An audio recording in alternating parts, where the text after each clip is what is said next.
The roots are in your own life, in your own heart.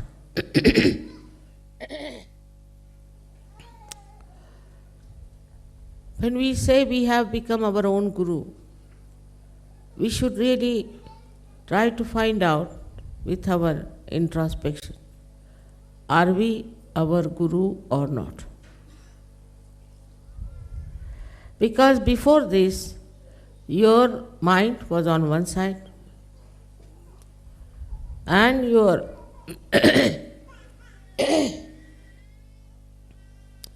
heart was on another side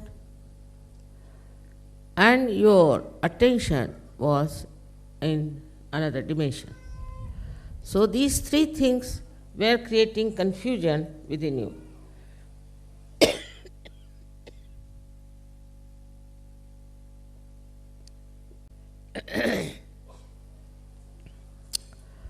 If you understand a human being, then you will be surprised to see how these three things act separately in a human being. And sometimes they fight also. First is your intellect and your mind. Second is your heart, your feelings, your emotions.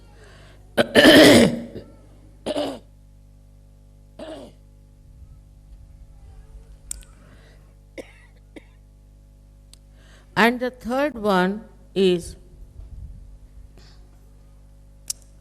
your attention. In these modern times, this confusion is the worst because all the time your attention is outside. It could be towards beautiful things or beautiful women or beautiful men or all kinds of nonsensical way of wasting your energy. Such attention then is absolutely like a horse which is let loose. You cannot control such an attention. And this attention runs wild from one to another. It's a fashion also. It's sort of a very popular thing to keep the attention moving all the time. But this attention that has to be towards the divine, towards the Almighty, is just being frittered away. Thus, attention doesn't grow its own roots. First is to find out about yourself. Where does your attention go? What makes you feel like looking after or concern or attention? You see, the attention comes from various problems and could be your upbringing where you are not controlled.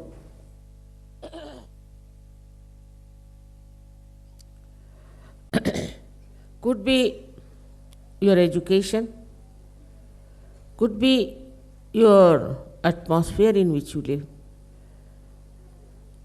or could be your own ego or your conditioning. So this attention is being attacked by all these outside energies or negative forces and it gets entangled. Like a river flowing straight into the ocean can get lost in a barren place. In the same way, this attention, which has to go towards the divine, gets frittered away and is vanished. This weak attention cannot take you towards the divine. Ultimately, you find that all this attention is being completely absorbed or frittered away by the nonsense that's going on. Unfortunately or fortunately, you are born in these modern times. And in these modern times, as you know, it's a very chaotic condition. In these chaotic conditions, you don't know what is right and what is wrong. And there are all kinds of attractions which can take away your attention and reduce the energy of your attention. It is possible more for the people who are very right-sided. Also, the left-sided people can be very much affected. Right-sided people, as you know, go up to a point and become extremely dry, self-opinionated, and aggressive. All their attention is in aggression.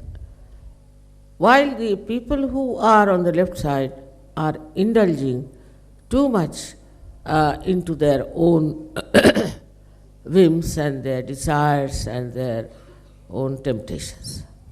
Both sides can fritter away your attention, which is the most important. It is the most valuable thing is your attention. But the attention cannot be controlled by a person who doesn't have a weak mind or a weak heart. Now supposing you take somebody who is a very intelligent person. The intelligent person puts all his attention in capturing the attention of others. I don't know why, but it's a kind of a paradox. The person who himself is having such a lot of aggressiveness and all that, tries to be very sweet, tries to be very nice with people, just to keep good relations, or we can say the good behavior towards people so that they pay attention to that person. This is a very subtle thing. They are not even aware about it, that we do such a thing just to make others pay attention to us. That is how we have seen that in these modern times, so many stupid things people do just to attract the attention of others. Most of the facts that had come up in modern times are just to make something stupid so that people should pay attention to them. Of course, the Saj Yogis are not like that.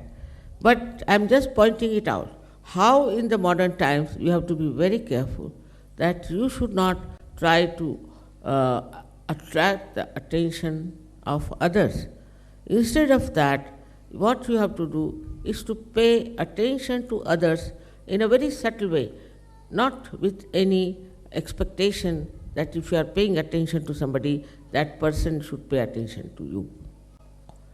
It's a very big struggle I've seen in Saj Yoga also, that people try to say, become very popular or become very outstanding or something of a very great qualities to show off that they are something better than others.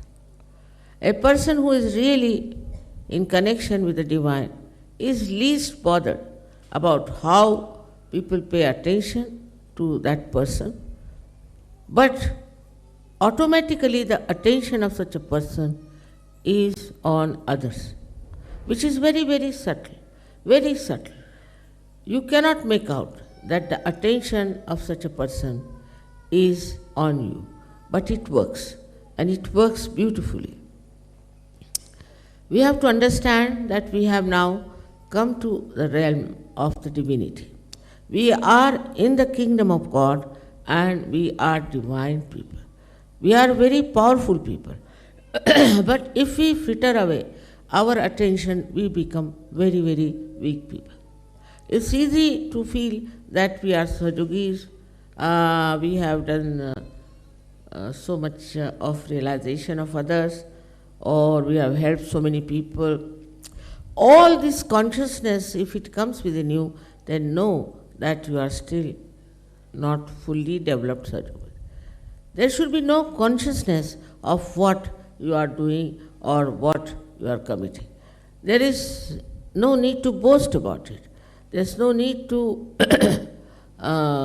advertise it. Whatever you are is already can be seen by everyone. But even that desire is not needed, because you are doing just for the satisfaction of your spirit. So then when we come to our heart, in the heart resides the spirit, as you know very well. Now when it is the heart which has to work over your brain, and which can work, what becomes of you is nothing but you become a source of love and compassion. A source, I am saying. You do not assert on others. You do not say that I have done so much for you, and what are you doing to me? What is this that I should have so much expressed in so many ways, and here you are forgetting me and not doing anything for me. So the expectation of reward, if it is there, then you must know it's your mind which is giving you these ideas and is working it out that way that you just now put attention to the amount of love the other person has given you for whatever you have given to another person. It's very subtle. So in Sahaja Yoga, you should see now yourself as just a source of love which is just flowing. In that you do not say that you have to have this or that, or you have to achieve this goal, or you have to become that. It's finished now. Once you have become the source, then how can you become something? The thing is, those who are receiving from the source want to have some sort of a reward or some sort of a recognition. In this subtle way, if you move, your mind is very clever. In Sahaja Yoga, we have very clever, intelligent people. But this mind, you have to be very careful. Because this mind can cheat you. So ask your mind, why are you in Sahaja Yoga? What is the purpose of your Sahaja Yoga? Gradually this mind will shut up. And then you have to ask yourself that what is my own desire now? What do I want? What do I want to achieve? Why I am in Sahaja Yoga? If you ask this question, you will see you will just dissolve. You will become thoughtless, because there is no desire left now. There is no ambition left, no competition. All these qualities are of the brain.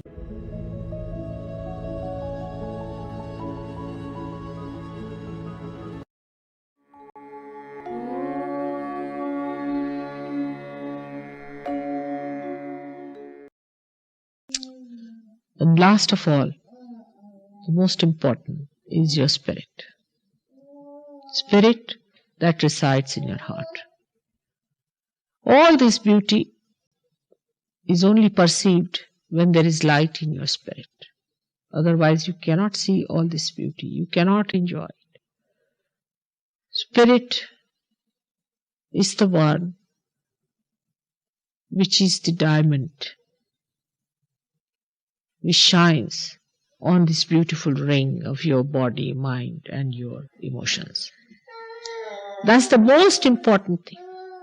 That is to be achieved, to be absolutely absorbed into your being. That state should be achieved by all of you.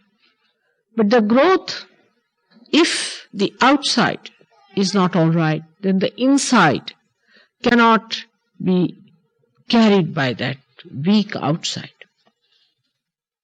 It's such a strong thing. Spiritual life is a very strong thing. It's so dynamic. It's so powerful. Sometimes, it floods me completely. I have to control myself. The love just shoots off from the being and I want to give it. But I wonder whether you will be able to bear it. So I have to control it a little bit. That flood may not be borne. So you have to enrich your outside to bear that inside beauty. And the more you enrich it, the more you make it strong, the more it will shine. It's so simultaneous. Because one must understand that spirit is love, is all intelligence, is all awareness. And it knows your problem. It slowly shines. It sees how far you can bear, how far you can go. Then, after realization, when you start looking after your outside, the inside starts shining by itself. But attention should be towards your spirit. All these outside qualities are so joy-giving to the spirit. You can't imagine. Try them. You will enjoy yourself. We have not been able to enjoy ourselves much. See? If we could, we would not shun the jails. I would be happy in a jail, I tell you, because I can enjoy myself there better. But the one thing is that you cannot enjoy yourself so much when you cannot share it with others also, isn't it? It becomes like that. Without sharing, you cannot enjoy yourself. And that's what should happen to all the Sahaja Yogis. At that level, you should come. We should be at that level. Try to keep your level that high is important. Sometimes you come down. You start criticizing others. Others are also not right. For example, somebody sees somebody filthy, dirty, something like that. The person who is filthy, dirty, of course, is something wrong with that person, no doubt. But that person should be pitied. At least he should be clean. That's the minimum of minimum. But instead of that, if you start criticizing that person, you also become filthy in your language, filthy in your mind and everything. So why? Leave it. Let that person improve by itself. See that he has to be clean, he has to be neat, he has to be sensible. This is to be seen by that person himself and not by you. Where is your attention? It's a habit in India. All the parents will ask the children when they are saying, where is your attention? They say, where is my attention? All right. Then again he's standing there. Where is your attention? Again he'll be on the watch. Where is my attention? We have to look after our attention, that's all. Where is my attention? Is it on the spirit?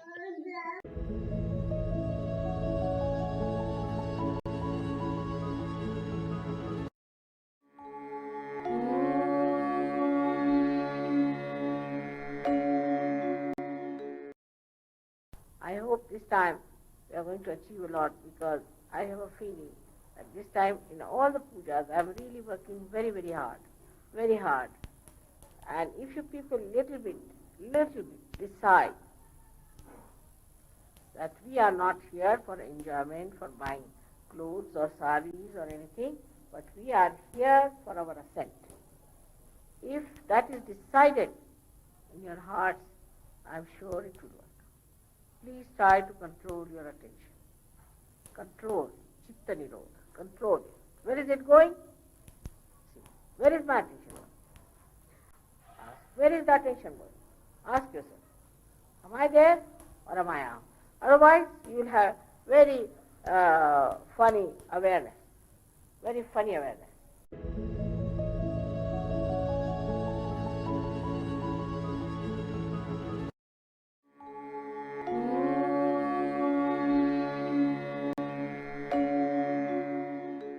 But the most thing is that in your heart, in your mind, don't allow funny ideas to come in. First of all, watch it in your mind. It will give you ideas like this man is not good, that man is not good. Just don't listen to these things. Just listen to yourself. That where am I? What am I doing? What have I done for Sergio? My vibrations, are they all right? Am I helping others? Where is my attention? The attention has to be, what am I doing with what Mother has given to me?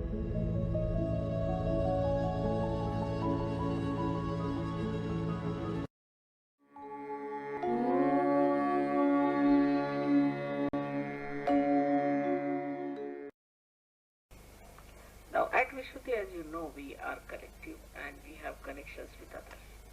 So he said all this is a Leela. And in a very playful, mirthful way, you should deal with others and get friendly with others and create relationships. So this is the Vishuddhi. But the other point I tried to say that the relationship with others, anything, if it does not have depth, if it is superficial, if it is for ego or for some conditioning or some calculations of the mind, it is at a mental level if you are friendly with anyone, or for emotional level if you are friendly with anyone, without any depth in yourself, it can be very temporary and will have no effect whatsoever. So you have to have the depth, and to get to the depth you must look after your Agya Chakra. And the Agya Chakra is nothing but your attention. If your attention is all the time roving about, paying attention to 1001 things, then you cannot develop that concentrated penetration of your attention into things. And whatever you do is very superficial. It's not joy-giving. So the combination should be that you should look after your Shuddhi of today. For example, you can have a very playful, mirthful time together, enjoy with each other. But you have to know that it has to come from your heart or from your spirit. So how to touch that?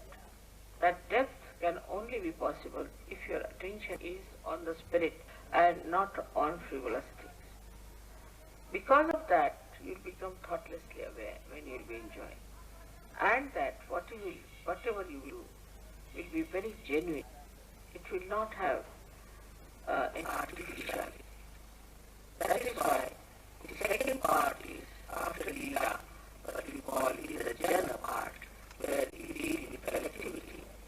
The higher chakra is Agya, where it is tapa, means penance. You have to go through the penance, and now in Sarga, penance is not food, is not other useless things, but what is the most important is to control your attention. Where does it go? Does it go to your worries, to your troubles, to your past, to ways, to others? Or does it go to your spirit? This is important to see that your attention is on your spirit. If your attention is on your spirit, then you develop that depth, that genuineness in your relationships.